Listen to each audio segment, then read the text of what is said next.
Bismillahirrahmanirrahim. Assalamu alaikum dear students. Today we are going to discuss two topics of this chapter, and the names of the topics are discovery of protons and discovery of neutrons. As you know that an atom consists of three subatomic particles: protons, neutrons and electrons. And we have already discussed the discovery of electron. So today we will learn about the experiments which give the evidence of the existence of protons and neutrons. So let's start the first topic, which is discovery of protons. Students, first of all we should know that what are protons. Protons are positively charged particles of the atom, and you know that this particle resides in the nucleus of the atom. आप लोगों ने शुरू की classes में, अपनी पहली classes में ये चीज़ आप पढ़ चुके हैं कि प्रोटॉन्स जो हैं वो पॉजिटिवली चार्ज्ड पार्टिकल्स हैं और ये कहाँ मौजूद होते हैं, वो एटम के न्यूक्लियस में प्रेजेंट होते हैं. So in this topic we will discuss that how these protons were discovered, who discovered these particles, and what was the experiment to discover this particle.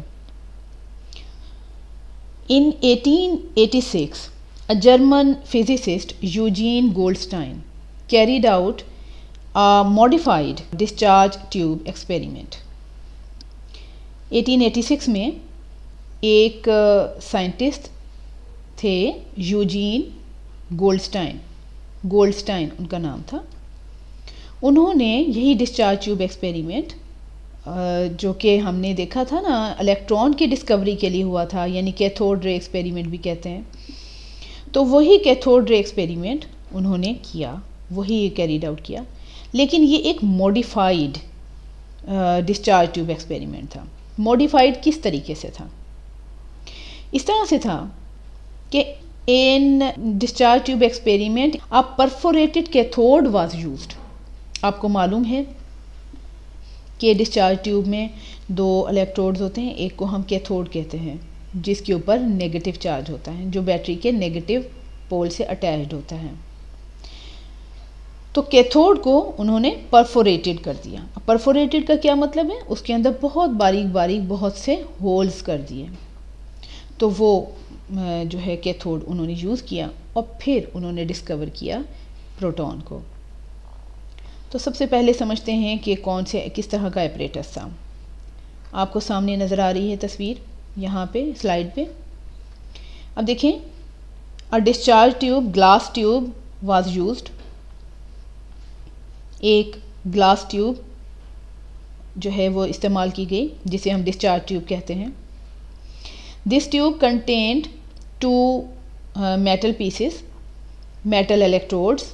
One electrode was connected to the positive terminal of the battery and the other electrode was connected to the negative terminal of the battery. The metal piece or electrode which was connected to the positive terminal, that is called as anode, and other electrode which was connected to the negative terminal of the battery, that is called as cathode. Now you can see that cathode is perforated. Holes हैं इसके अंदर cathode में, बारीक बारीक बहुत से holes हैं. अब कभी भी कोई ये जो इलेक्ट्रिक डिस्चार्ज जब किया जाता है तो उसके लिए ज़रूरी होता है कि डिस्चार्ज ट्यूब के अंदर जो गैस का प्रेशर है वो बहुत कम हो और जो बैटरी है वो हाई वोल्टेज बैटरी यूज़ की जाती है, यानी कि हाई वोल्टेज पास करना होता है with very low pressure gas. उसमें प्रेशर, जो गैस का प्रेशर है वो बहुत लो होना चाहिए. तो वैक्यूम पंप के ज़रिए जो गैस का प्रेशर था वो बहुत कम किया गया. ये बिल्कुल वैसा ही एक्सपेरिमेंट था जैसा कि कैथोड रे एक्सपेरिमेंट किया गया था, जो आप लास्ट लेक्चर में समझ चुके हैं. अब यहाँ पे सेम उसी तरीके से किया गया, लेकिन जस्ट डिफरेंस क्या था? Cathode was perforated. नाउ अब हम ये समझते हैं कि what were the observations when this experiment was carried out. When electric current was pass through both the electrodes, जब इलेक्ट्रिक करंट पास किया गया दोनों इलेक्ट्रोड्स में से, तो क्या हुआ कि कैथोड में से कैथोड रेज इमिट होना शुरू हो गई। जैसा कि कैथोड रेज एक्सपेरिमेंट में हुआ था, सेम टू सेम वही हुआ। यहाँ पे भी कैथोड है, तो कैथोड में से जो कैथोड रेज थी वो इमिट होना शुरू हुई। लेकिन एक चीज़ जो डिफरेंस नज़र आया उससे पिछले एक्सपेरिमेंट से, वो ये कि ये जो कैथोड है उसके बैक साइड पे जो डिस्चार्ज ट्यूब की वॉल है उसके ऊपर भी ग्लो नज़र आया, लाइट नज़र आई। उससे क्या पता चला? इसका मतलब ये है कि कुछ रेज, कैथोड रेज जो हैं वो तो इमिट हो रही हैं कैथोड में से, लेकिन इनके अलावा भी कुछ ऐसी रेज हैं जो कि इसमें प्रोड्यूस होती हैं और वो ट्रैवल करती हैं opposite to the cathode rays. वो कैथोड रेज की डायरेक्शन के ऑपोजिटली ट्रैवल करना शुरू कर देती हैं। वो जो दूसरी वाली रेज प्रोड्यूस होती हैं, वो रेज ट्रैवल करते हुए कैथोड के अंदर मौजूद जो होल्स हैं उनमें से गुजर जाती हैं। वो गुजरने के बाद जो डिस्चार्ज ट्यूब है, डिस्चार्ज ट्यूब की वॉल के ऊपर वो टकराती हैं और वहाँ पे रोशनी पैदा करती हैं। तो ये एक एक्सपेरिमेंट जो था ये काफ़ी इम्पॉर्टेंट इसलिए था कि इसका ये मतलब है कि जो इलेक्ट्रॉन्स हैं, यानी कैथोड रेज क्योंकि इलेक्ट्रॉन्स पे बनी हुई हैं, तो इलेक्ट्रॉन्स के साथ साथ उनके ऑपोजिट डायरेक्शन में मूव करने वाली भी रेज हैं। तो इससे ये कहा गया कि ज़रूर ये वाली जो रेज होंगी ये पॉजिटिव चार्जेस पे मुश्तमिल होंगी। पॉजिटिव चार्जेस में होने की वजह से वो opposite to the cathode rays travel करती हुई कैथोड के होल्स में से गुजर जाती हैं, कैथोड की तरफ मूव कर रही होती हैं और वहाँ पे जाके तो उसकी होल्स में से गुजर के तो बैक साइड पे फिर वो नज़र आती हैं। तो Goldstein called these rays as canal rays, और उनकी प्रॉपर्टीज़ की बिना पर इन कैनाल रेज को बाद में पॉजिटिव रेज भी कहा गया। तो जिस तरीके से मैंने आपके सामने ये स्लाइड बनाई है, ऊपर एक्सपेरिमेंट लिखा है, इसी तरीके से आपने भी यही हेडिंग, एक्सपेरिमेंट की हेडिंग डालनी है, एक्सपेरिमेंट लिखना है और उसके नीचे आपने डायग्राम बनानी है। Now let's see that what were the characteristics and properties of these raise. कौन सी रेज हैं? कैनाल रेज और पॉजिटिव रेज। अब हम समझेंगे what were the properties of this positive raise और कैनाल रेज। पॉजिटिव रेज या कैनाल रेज की properties क्या थी? ये प्रॉपर्टीज़ भी जैसे कि कैथोड रेज की मैंने कहा था, ऐसे ही ये प्रॉपर्टीज़ कैनाल रेज की प्रॉपर्टीज़ भी पेपर में आती हैं। तो ये जो प्रॉपर्टीज़ हैं कैनाल रेज की, ये भी बहुत इंपॉर्टेंट है, इनको भी आपने याद करना है। यहाँ पे आपने ऐसे ही हेडिंग डालनी है। तो अब हम इनको समझते हैं कि what were the properties of these raise. So first property, these rays travel in straight line in the direction opposite to the cathode rays। पहली प्रॉपर्टी, ये रेज भी स्ट्रेट लाइन में ट्रेवल करती हैं लाइट की तरह या कैथोड रेज की तरह, लेकिन इनमें क्या डिफरेंस है कि these rays travel opposite to the cathode raise.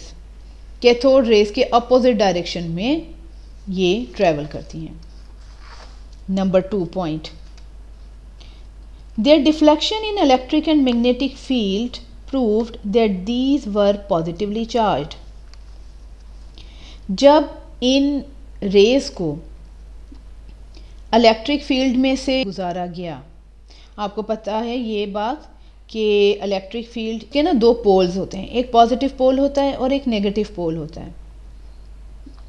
तो जिस वक्त इनको इलेक्ट्रिक फील्ड में से गुजारा गया तो ये रेज जो थी वो क्या हुआ, नेगेटिव टर्मिनल की तरफ, नेगेटिव पोल की तरफ डिफ्लेक्ट हो गई, मुड़ गई, उनकी तरफ वो बेंड हो गई। इससे क्या पता चला? इससे ये पता चला कि these rays are composed of positively charged particles. इन रेज में जो पार्टिकल्स हैं वो पॉजिटिवली चार्ज्ड हैं, इसी वजह से वो नेगेटिव पोल की तरफ अट्रैक्ट हुए और उसकी तरफ वो मुड़ गए। Now the third property, the nature of canal raise depends upon the nature of the gas present in the discharge tube. Third property ये है कि कैनाल रेज की जो नेचर है वो इस बात पे डिपेंड करता है कि जो डिस्चार्ज ट्यूब के अंदर मौजूद जो भी गैस इस्तेमाल की जा रही है उसकी नेचर पे वो डिपेंड कर रहा था। मतलब ये कि अगर हैवी गैस यूज़ की गई तो इन पार्टिकल्स का जो मास था वो भी ज़्यादा था, यानी कि अगर गैस का मास ज़्यादा है तो पार्टिकल्स का मास भी ज़्यादा है। नेचर इन पार्टिकल्स की, कैनाल रेज की नेचर जो है वो गैस की नेचर, जो भी डिस्चार्ज ट्यूब में गैस इस्तेमाल की जा रही है उसकी नेचर पे डिपेंड कर रही थी। नाउ द फोर्थ पॉइंट और fourth property of canal raise, these rays do not originate from the anode.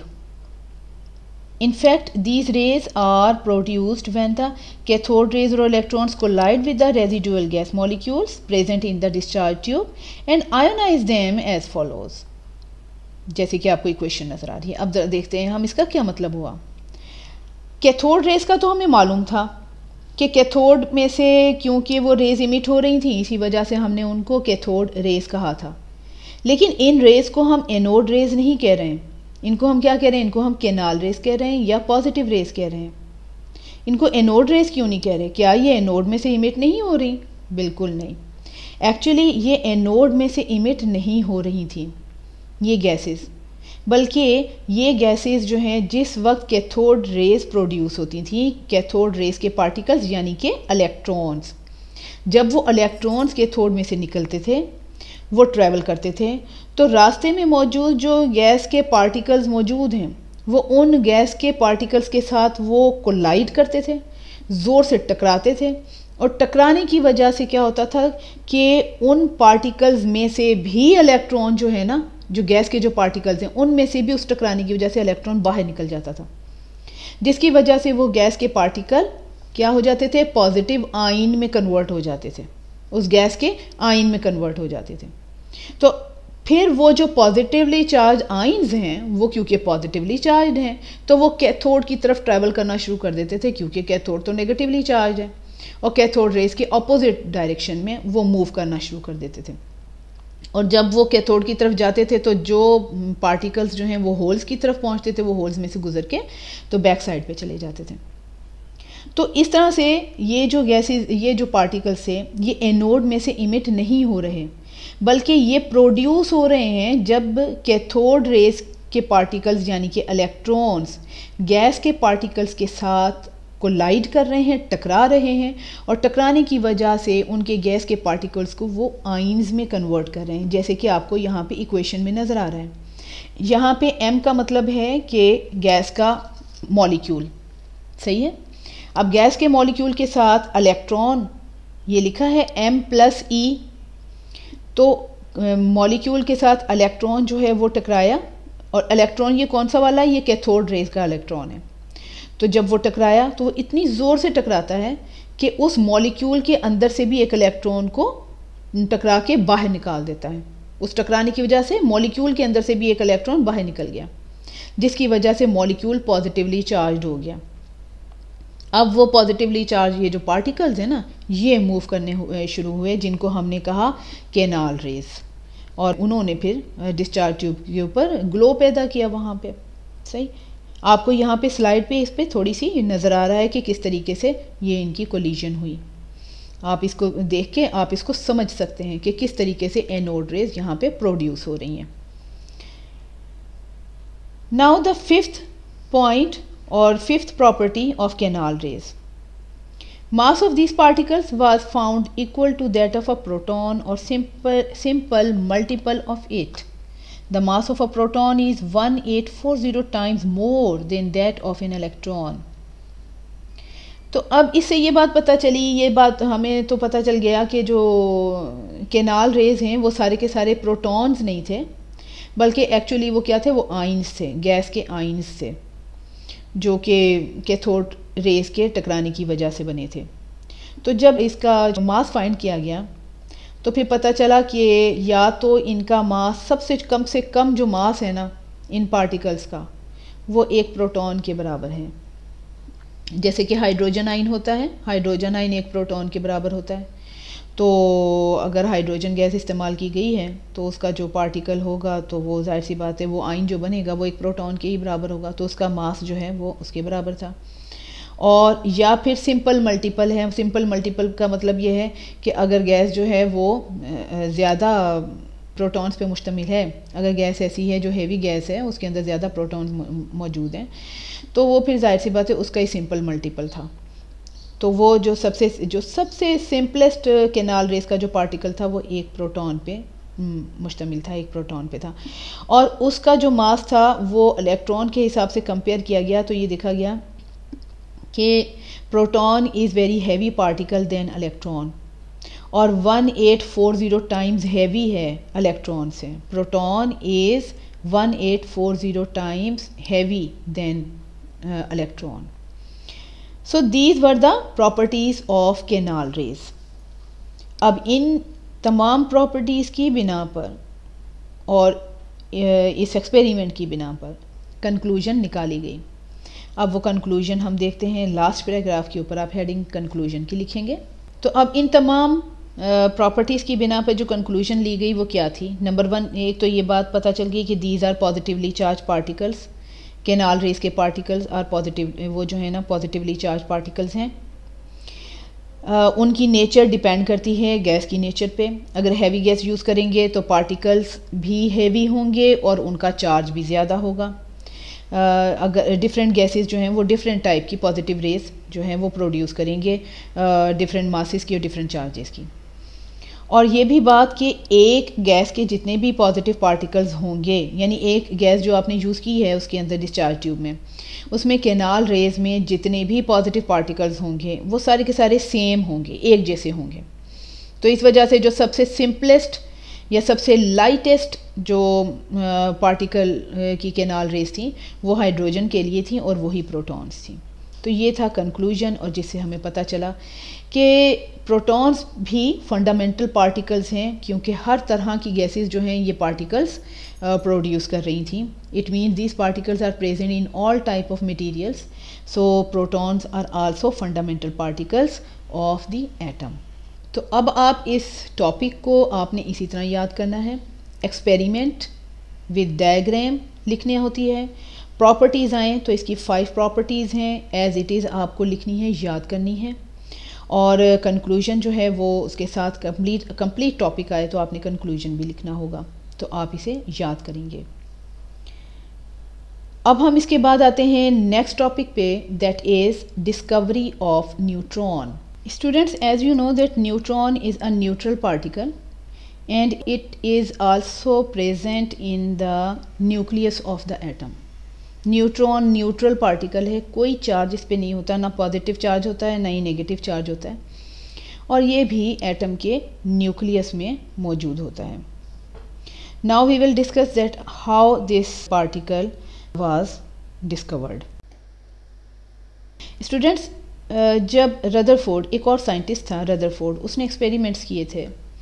उसने ये बात फाइंड आउट की कि एलिमेंट्स के जो एटॉमिक मासेस हैं वो एटॉमिक मासेस फाइंड आउट हो रहे थे।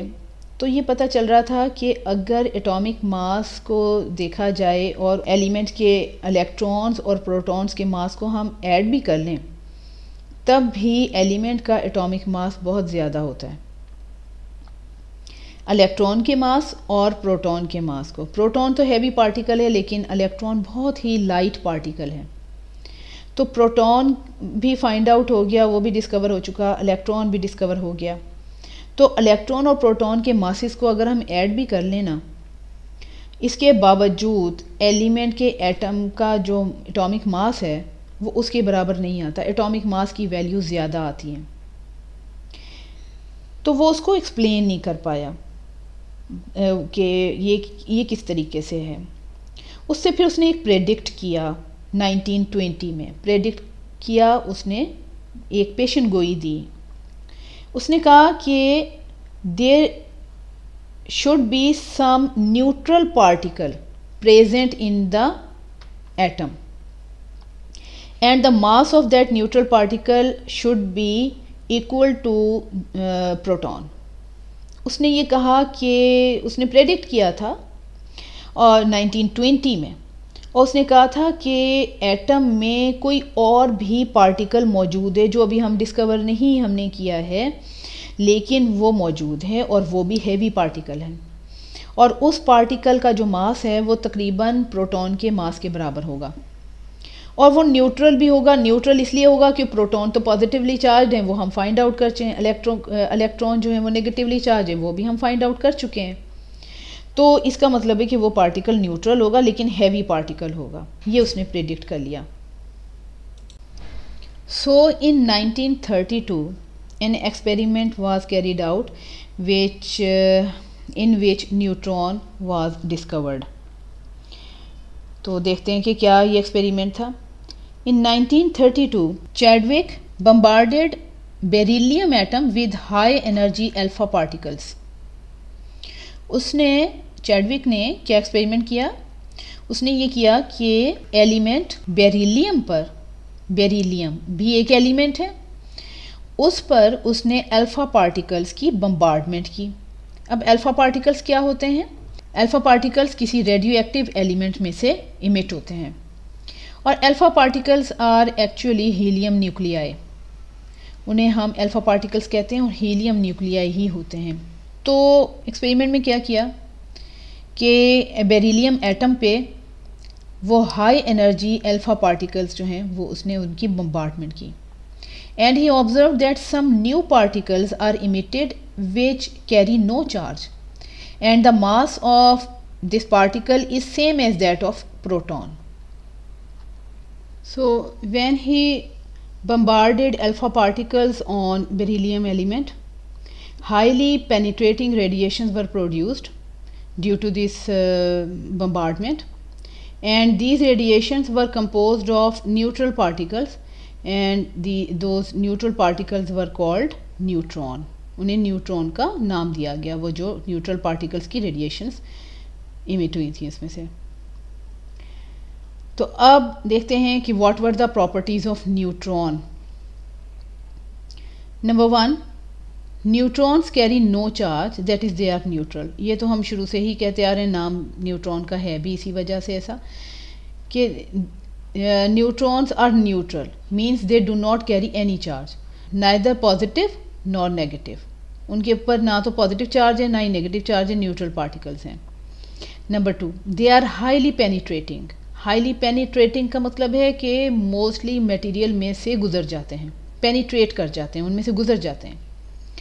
And third property is mass of this particles was nearly equal to the mass of the proton. और जो न्यूट्रॉन का जो मास है वो अप्रॉक्सीमेटली प्रोटॉन के मास के ही बराबर है। तो इस वजह से ये दोनों ही पार्टिकल, प्रोटॉन भी और न्यूट्रॉन भी हैवी पार्टिकल्स हैं। आप लोग फर्स्ट चैप्टर में पढ़ चुके हैं कि प्रोटॉन का मास कितना है, 1.672 इंटू 10⁻⁻24 ग्राम्स है, और न्यूट्रॉन का मास है 1.674 इंटू 10⁻⁻24 ग्राम्स। तो मास जो है वो तकरीबन इनका बराबर है, बल्कि न्यूट्रॉन जो है वो प्रोटॉन से थोड़ा सा हैवी ही है। तो इस वजह से ये दोनों जो पार्टिकल्स हैं, प्रोटॉन भी न्यूट्रॉन भी, ये क्योंकि इलेक्ट्रॉन की निस्बत काफ़ी ज़्यादा हैवी होते हैं, दोनों के दोनों न्यूक्लियस में मौजूद होते हैं, इसी वजह से एलिमेंट का जो मास होता है ना, एटॉमिक मास, वो भी ज़्यादातर डिपेंड करता है उसके न्यूक्लियस पे ही, न्यूक्लियस के मास पे ही डिपेंड करता है। तो discovery of neutron is also a very important question, long question. It appears in the paper as long question, और बोर्ड के पेपर्स में कई दफ़ा आया हुआ है। आप लोगों ने इस टॉपिक को अच्छी तरीके से याद करना है, इसका एक्सपेरिमेंट भी कम्प्लीटली याद करना है, और उसके बाद इसकी प्रॉपर्टीज़ को भी अच्छी तरह से याद करना है।